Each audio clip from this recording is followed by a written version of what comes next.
Fatto. Okay. Good morning to everyone. We apologize for this slight delay, but as usual, we had some small technical problems, but now we are okay. So welcome to the webinar organized within the InterregMed program funded project with WinterMed. And this webinar, the series of webinars that we are organizing are dedicated to management practices for the development of sustainable and responsible tourism in the Mediterranean islands. Today is our 9th webinar, and just to inform you, you can watch all previous very interesting interventions on the YouTube channel of the project. We will copy the website address of the channel in the chat box, so you can access them. So today's webinar is dedicated to a specific policy, actual policy that is implemented by the regional government of the Balearic Islands. It's called the Sustainable Tourism Tax, and it was introduced and enforced in order to improve the overall sustainability and competitiveness of the destinations. The speaker that will be with us today is Marga Picornell from the Agency of Tourism of the Balearic Islands, and she will explain in more detail the actual implementation of this policy. You can intervene and write down your questions in the chat box. After the presentation, we will have a question and answer session, and we will have a discussion afterwards. We would just like to remind you that you should turn off your microphone and camera so we can have a better connection and allow Marga to speak without any introductions from other participants. And please write down the questions in the chat box so we can have a very interesting discussion afterwards. So please, Marga, I will give you the floor, and you can start right away with your sustainable tourism tax. Thank you. Good morning, everyone. Since I think we already, I put some slides. I cannot move this, sorry. Okay, it goes like this.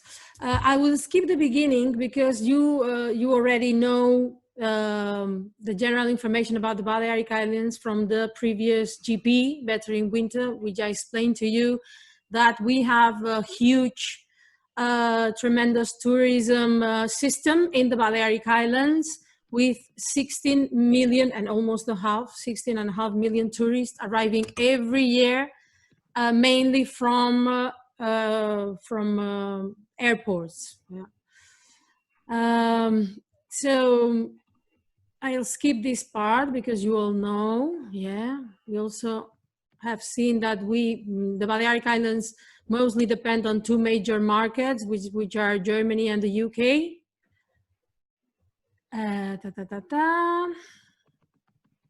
So this I will stop because this is important.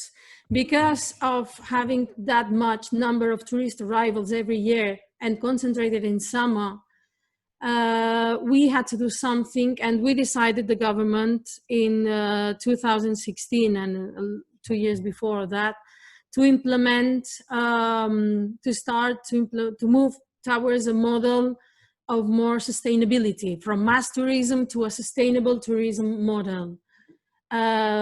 Because we wanted to help not concentrating this tourism in summer, which is mostly concentrated in the summer months. We were conscious that we are islands and we have limitations because we are small territories. We have limited resources like water, scarcity, and so on. We have limited infrastructure. There was also a perceived saturation of places in the high season from the resident people, because they start complaining about. So we should do something. And what we did, it was a global sustainability policy that is, it affects different things. It affects different areas, different topics. It's not only in terms of tourism, but it's also a global government movement for the whole islands, for the whole Balearic Islands. In terms of what? Waste. We have a new waste law. We have a new waste and recycling law, precisely. We have an environmental protection strategy, a new climate change law. Formentera, there are no cars around the island. That means that if you want to go to the island, you have to book in advance. We have a comprehensive plan for tourism environment balance. We have a roof of tourism bed, which is up to 400,000 beds. No more beds are allowed so far. If you want to build a new hotel, then you have to buy the beds to the government, to us, and it's like an internal move of beds. So that means that from the market, some beds should go out of the market because there are no new ones allowed. So they buy the beds at this moment. And then we promote the circular economy. We want to promote circular economy in all senses in the tourism sector and in our productive sectors as well. So what do we want? We want our islands clean. This is the goal of achieving a shift, global shift for the Balearic Islands to sustainability. What do we want? We want our islands clean. We are very committed with recycling. We want to promote sustainable mobility and alternative energies. And we want, so I was telling you that the sustainable tourism tax is part of the global strategy for sustainability for the Balearic Islands. And I was telling you that this is the logo we created in different languages to promote this strategy for sustainability and the tourism tax itself.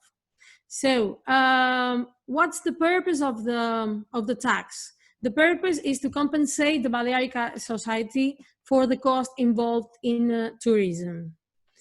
And also we would like that these amounts of money that we collect help us improve the competitiveness in the tourism sector by means of promoting a more sustainable, a more responsible and high quality tourism in the archipelago.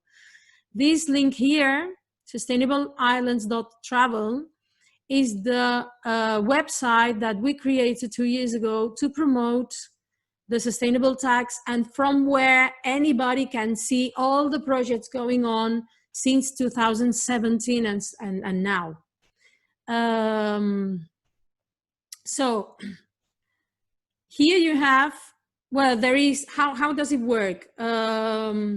It works that all the accommodations they collect and the cruises and so on, they collect the money, and every 3 months they make the payment. It is a regional tax. So in Spain, there is only Catalonia region that has a regional tax and nobody else, because in Spain, as a difference from main European cities like Amsterdam, or I think you in Italy, you have municipality taxes. Like the séjour tax and things like this. But in Spain, they're not allowed, so nobody has them. And the only regions that start to do something like this, it was first Catalonia, which is also a regional tax, but on tourist stays, overnight stays, not on tourism sustainability. And we, the sustainable, on sustainability, sorry. So what we have is that we created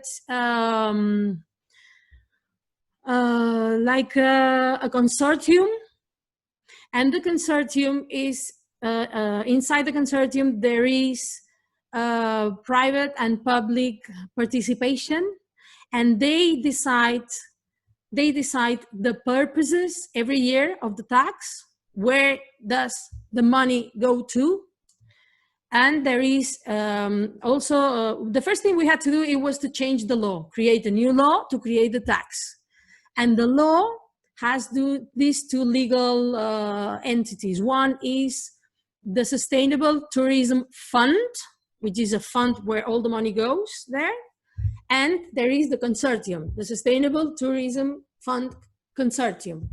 And every year they decide where does the money go to? Where goes invested to? So at this moment, the first issue is to protect and conserve the natural environment. For example, we invest money in improving protected natural parks or conservation of ecosystems. Then the second main topic is rehabilitation of historical and cultural heritage. For example, you can make, we restore old mills and we convert them into cultural spaces, for example. Third topic is scientific research. Inside this topic, there is also the tourism scientific research. So any contribution, because in Spain, research and innovation is very low. So we wanted to support research in this sense and to help this number to increase a little bit. So the money goes to the promotion of scientific research projects, technological development and innovation, RDI, which can contribute to diversify our economy and fight against climate change and related to the tourism sector. Then some money goes invested to social housing. This is buying and rehabilitating buildings and houses for social renting, with the criterion of energy sustainability. It also goes to promoting the sustainable tourism and low season tourism. As you can see, is very linked to better in winter. They both are on the same path, on the same way. And the last one is training and employment. So some money of the tax is invested in improving the training and the quality of employment in the Balearic Islands. As an example, we are building with some money a new hotel school in Ibiza Island, because the students, if they want to study tourism, they have a tourism school in Ibiza, but not an hotel school. They have to come to Palma to the hotel school to learn to become a cooker or to become a I don't know, a housekeeper and so on. So those are the topics where the money goes invested to. And here you have some examples of projects. We collected more than 304 million euros altogether. It started in July 2016, so until July 2016, and today, or until that last year, sorry, because 2020 is different thing, and we had to stop due to the coronavirus to cash the money. So until 2016 and 2019, 340 million raised, and more than 220 projects are now being or have been financed and still ongoing. So here you have the detail. So on the first half of application of the law, 30 million euros were collected. The next year, 2017, 64, which was the double. 2018, the amount of money is €1 per person per day, but we increase it. The government decided in 2018 to increase a little bit the tax. So this is why it doubles. And 2019, 128.3 million euros. And here you have in different colors the years, and here you have the categories. This is environment. So the majority of the money goes invested to environment. Then here's in sustainable tourism. This is cultural heritage. This is training and education. This is research, scientific research. And the last one is social renting. So there is one slide that is missing. Yeah, and it's the slide about the price. Yeah, sorry. So as I told you, Who cashes this money? All the tourist accommodation on the Balearic Islands. When the tourist arrives to the hotel, they have to pay. Depending on the category of the hotel, they pay 0.50 cents per day if this is a pension or an hotel 1-star. Then €1 if it's 3-star hotel or 3 equivalent 3 stars equivalent accommodation like apartments and so on. And then luxury is €2 per person per day. But also the cruise they have to pay, and the campings they have to pay, and the houses, the rental houses for tourism, vocational tourism in rental houses, they also pay. So what do? They get, the hoteliers, they cash the money, they get the money, and every 3 months they pay to the regional government. And the regional government, we are 2 legs involved in this project. One is Treasury, the Treasury Department, the Ministry of Treasury, which cashes the money through what we call Agencia Tributaria of the Balearic Islands. They get the money and they are responsible for cashing. And we, Balearic Islands Agency for Tourism, we are responsible of communication of the sustainable tourism tax and the projects. As I told you, you can go, this is the website. I took this from the website. What is the ITS, you can search for the project, you can check for the managers, you can check the news, see the statistics. I took this from the statistics, asking to export the data, but real time, okay? And we are responsible for the communication, and we are responsible for tracking the projects. So we have to do the agreements that come from these projects. Maybe it is municipality, for example, that is asking that they need, I don't know, here, which is Menorca, Trapuco, if I'm not wrong. Trapuco, this is an archaeological site.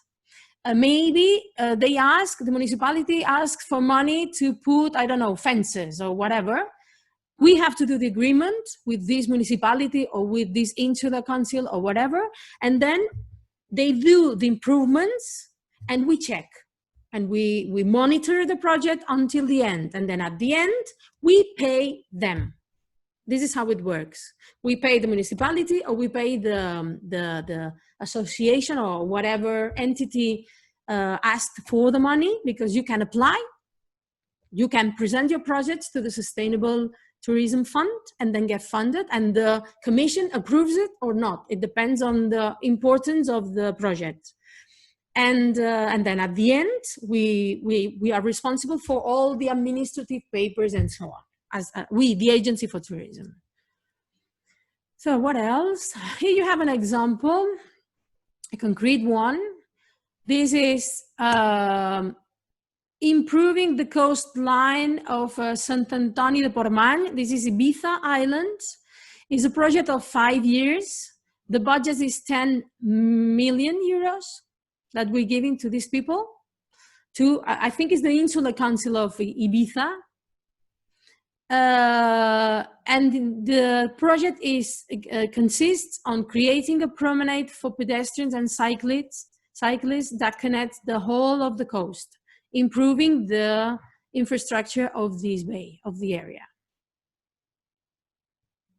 Then another project, this is with Alcudia city. Alcudia is a city in the north of the island of Mallorca, and it consists, this is culture, restoration of parts of the Alcudia city walls. Alcudia has very important remains of the Roman times, of the Roman. So these walls are from the Roman domination of the island, of Mallorca Island. And yes, we helped the municipality of Alcudia with an investment of 400,000 euros to rehabilitate and to restore parts of these walls, the artistic historical site. Then here you have another one. which is where I live. I'm so proud to live here. This is a natural park on the south of the island, which is called Erstrang. Is in the south of the island.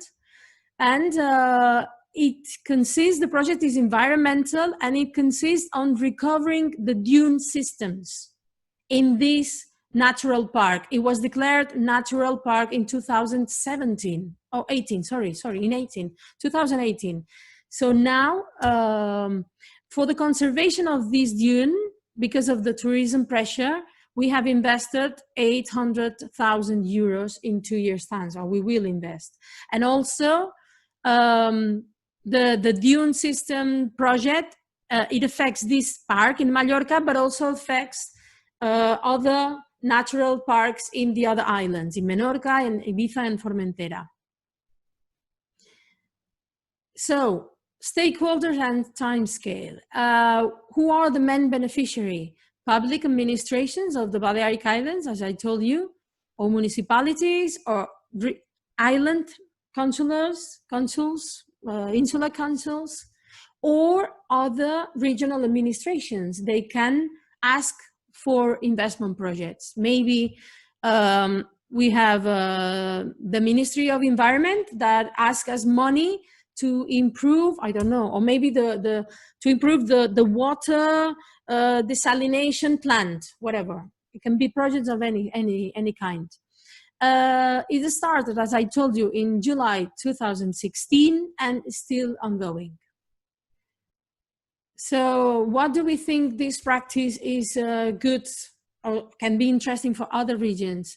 Because it helps a territory to reinvest in improving the territory. And it also, if you improve the territory where the tourists arrive, then everybody's happy. The tourists are more satisfied. The SMEs or the tourism sector and the businesses, they're also happy because they see an improvement of the area they work in. It is also a good way to compensate the impacts of tourism, the environmental and territorial impacts of tourism. So I think that's it.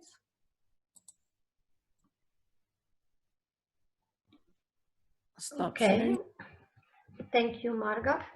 Pleasure. I had one question, but you partially also already discussed this, presented this, and it was about this city tax, municipal tax for tourism are quite common in all Europe. If you go in a city, you usually pay a tax, and it's collected on a municipal level, as you said.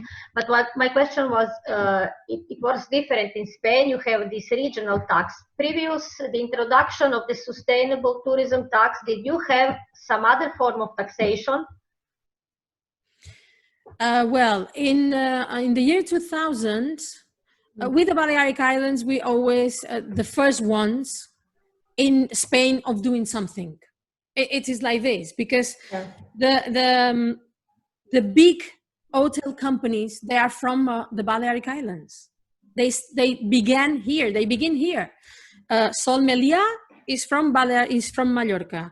Iberostar is also a company. So I mean the know-how and the tourism knowledge has always been from the Balearic Islands. So we start something, and the rest of the regions in Spain, they copy us. Okay. And the rest of some regions in Europe, they do copy us. It's like now that we have launched a pilot project, and everybody's like, wow, this is a tremendous success. The other day, the Spanish minister, she's Reyes Maroto, she's a lady. She said that we are very impressed and we congratulate the Balearic Islands for launching this. So in 2000, we were pioneer and we wanted to implement what we called an eco tax. At that moment was called eco tax. But it was something very new, very innovative and very, wow, impressive. But it had two problems. First one, it was that although we did some studies on the foreign markets to check if the Germans or the British, they would be able to pay the tax, And they said, yes, as long as I see where does my money go to, I'm willing to contribute to preserve the Balearic Islands environment. Although we had the tourists that were happy and they said yes, we had two problems. The first one was that we thought of cashing the money at the airports. But in Spain, airports, they do belong to the Spanish government. They're not private and they are not regional. So AENA is the entity that owns all the, and AENA, they said no. If Balearic Islands is going to cash this, then I will have everybody, every region asking for that money too, to collect that money. Yeah. So I cannot do this. So that was the first problem. And when we asked the hoteliers to cash the money, the hoteliers, they said no, because they said maybe this will affect the demand and they will stop or reduce coming. Tourists, they will stop coming in 2000. So it was stopped. Then we had the change in the government from the socialists that wanted to put the eco tax to the conservative party, PP. And then PP was one of the promises. They said, no, we won't put the eco tax. We will forget about this. And they forgot. And it was left aside for many, many, many years until 2016 that a progressive parties alliance was created. And they recovered and they talked with the hoteliers and everybody was, yes, let's do it. Now is the time. Now we can do it. Because now people is more conscious on the environment than in 2000. So this is the story. Yeah, thank you. Yes, it's quite difficult to implement this good practice and this taxation policy also in other countries because it's very difficult. The regional administrations will not be able to take this tax from the cities. But the work to do probably is to convince the city administrations to reinvest the collected money in sustainable tourism projects. Yes. And I think this can be a benefit to all the destinations. Mm. Okay, let's see if we have some questions from the participants. Okay, Jasmine just wrote something.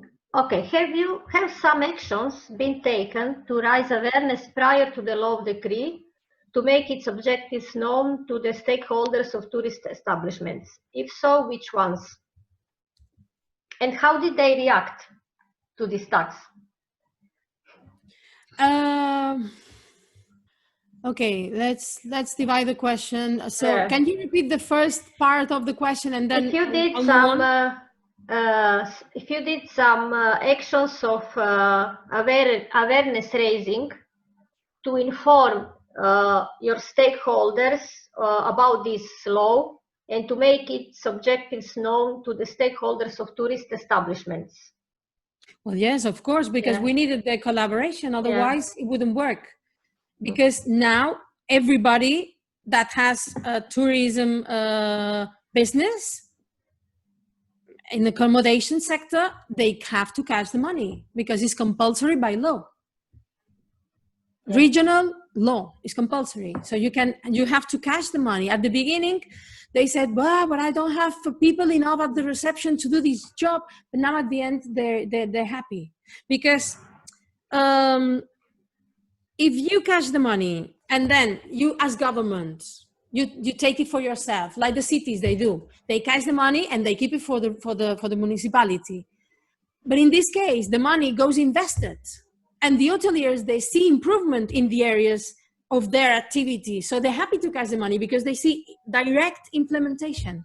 So yes, we had to do not only raising conscience or awareness in the hoteliers, but also they had to help us promoting and telling the tourists where do the money go. So they have leaflets and normally at the hotels. We also work very close with the hotel federations of Mallorca, Menorca, Ibiza, because through the federations, the hotel federations, they also help us to because it's a way of making the tourists know about this. And we also promoted this abroad in the tourism markets. We have done great campaigns in the major source markets in Europe. So everybody now is very well aware on this.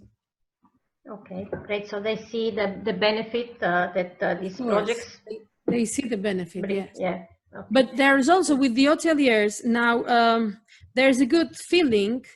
As an example, and we were together in Magaluf. Sol Melia had hotels, and together with us, we worked together to improve this area of Magaluf, to convert it to 5 stars area. And Magaluf is an area now in Calvia, which is full of young tourism and has this bad reputation of drunk people and so on.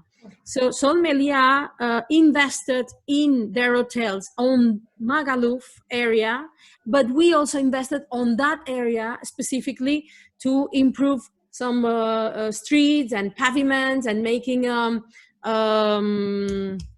cycling line and so on. So it was a 50-50. You do and I do. So we work together. And also in Arenal, in Playa de Palma, in the bay, we also invested together with Iberostar and other hotel chains. So yes, it's a question of, it's tough because you have to, not convince, but you have to work together. And this is very tough.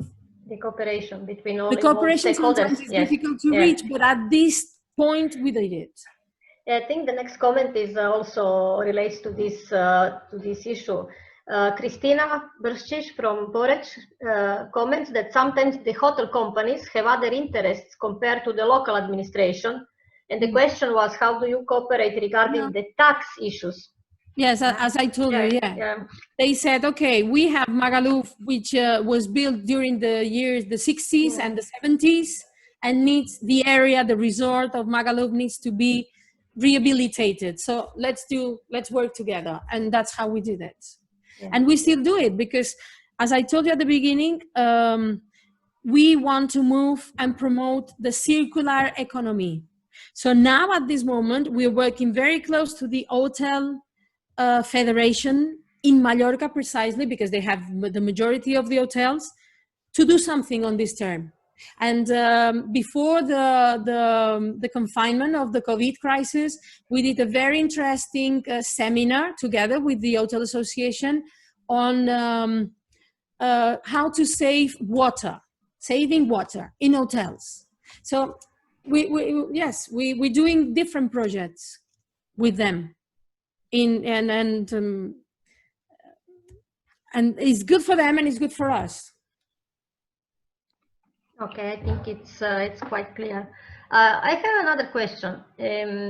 You presented a few days ago the Better in Winter promotional strategy, and today this taxation policy that helps you implement your sustainable tourism development strategy in the Balearic Islands. Do you think you still, from the experience in the last 3 years since you started the implementation of these two policies, do you think that you still miss something, some measures and some strategies in order to achieve your goals? No, I don't think so. Everything could be improved, of course. Yes. But since the application of the tourism tax, we've seen that the environments are better equipped and better improved. And also we help the municipalities in making their own projects, municipal projects, which are sometimes very, very expensive to achieve. And so the municipalities are also happy, because imagine you have an old windmill, and now with the money of the tourism tax, you can reconvert it into a social center that will, or cultural center that will benefit their citizens. So we think that it is a good way. And in fact, there are regions in Europe that were very much interested in our case, and they wanted to know more about how we did it and how we implemented, because it's a good system. Okay.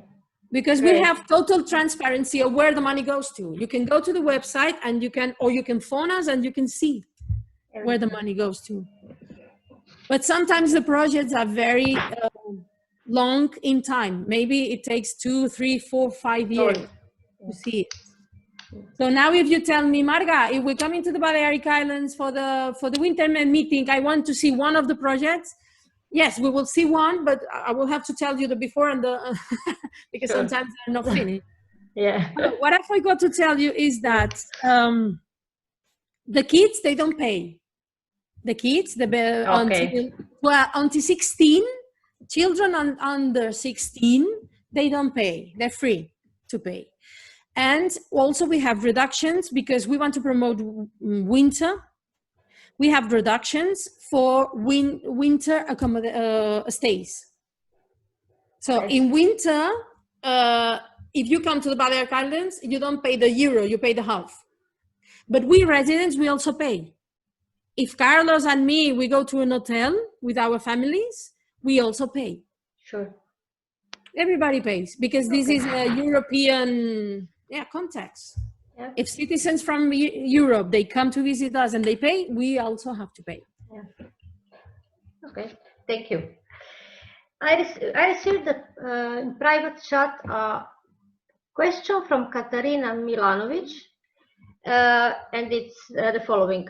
What is the percentage that stays in the municipality? What goes to regional and national level of the taxes? And as we understood, instead of city tax, you have a sustainable tax. Yeah, regional. Yeah, regional. And you said that this tax is collected by the regional government, and then you finance the project to the municipalities. But or to anybody that has a project that wants to be financed and that proves that it is good for the community. So you don't transfer directly? There is no percentage that goes to the municipality. Okay. We have a call, and then every year we launch a call, and anybody can go to the call and apply for a project. Okay. So there is no percentage. If you are a municipality that have, I don't know, maybe 10 projects, and another one has one, and another one does not present anything, it depends on the people, not on us. Maybe you don't get the funds. It's not our decision. It's the decision of the commission, of the funds commission. Sure. So there is no percentage. Okay. You have classic regional, and it gets invested regionally. Okay. Yeah. Quite clear. So you have a classic call for projects, and the best projects get financed. Yes. Yeah. Okay. And also we have we take into account islands. I don't know. I know that the commission takes into account the islands. We are for islands, so they are very well aware that do not finance more projects of Mallorca less than Menorca. So we have to equilibrate a bit the money among the 4 islands. So it means that there is no fixed number, but they take into account the type of the project, the island, and so on. To not repeat the same project. Maybe 2 municipalities, they ask for water pipes or whatever, conductions, or because they have broken and they lose water. We take into account this. We won't finance many projects on the same type, because we want to achieve a balance. Thank you. I hope that it was answered enough. We have another question from Christina. Yeah. Was it challenging to find the optimal solution with stakeholders regarding the amount that will be calculated as a sustainable tax? It was decided by law. Okay. Without previous consultation. Agencia Tributaria of the Balearic Islands, they said, okay, they did previous calculations on the amount of overnight stays and the amount of hotels that we have, and and they did a calculation, and they said, okay, we can cash €1 per person per day. That's it. And they are also responsible to raise the money or to decide that we will pay less tax. It depends on them. Okay. Do we have another tax? No. No. No. This is it. This sense, on this way, no, because we have other taxes, regional, that affect, I don't know, economic issues and so on. But tourism, sustainable tax, this one. And it is, as I told you, the first one in Spain. Yeah, because it's difficult first to make, to discuss with the stakeholders and agree, and then put in place a law, regional law, and so on. As you said before, it's very difficult because of the administration bureaucracies. Yeah, if you had like only the municipal tax by law, for example, do you think that the regional government also in that case could impose a law to oblige the local administrations to invest at least some part of that tax in sustainable tourism projects? But this is a bit complicated. Yeah. It could be. Yeah. It could be. You can ask the municipalities, the Italian municipalities that they cash money on overnight stays. You could ask, you give me 5%, and this money will go invested in tourism, in improvement of tourism. But not all the municipalities, because you already have a system in place. You don't start from scratch. You don't start from new thing. The advantages we had is that we started from the beginning. So we could discuss with them, how do we do it? And in that sense, because they're used, in your case, they used to have the money, and they depend on that money, and I will do this, and I will invest on this, and I'll do that. In our case, no. So take them money, it would be difficult. Yes, it's difficult. I'm just thinking about how to promote these kind of policies in other regions of the Mediterranean, but it's quite difficult. You just have to convince them about the benefits and hope that they will invest in such projects. No, now I'm thinking of a region that it doesn't have tax. For example, Crete, maybe. People from Crete, you can make it. I don't know the system. I don't know the Greek system, but maybe it is easier because they are island. Yeah, islands sometimes have like a special status, and maybe they can implement some taxation. Okay, thank you, Marga. I don't see any more any questions. Is there anybody that would like to intervene in this discussion from the participants?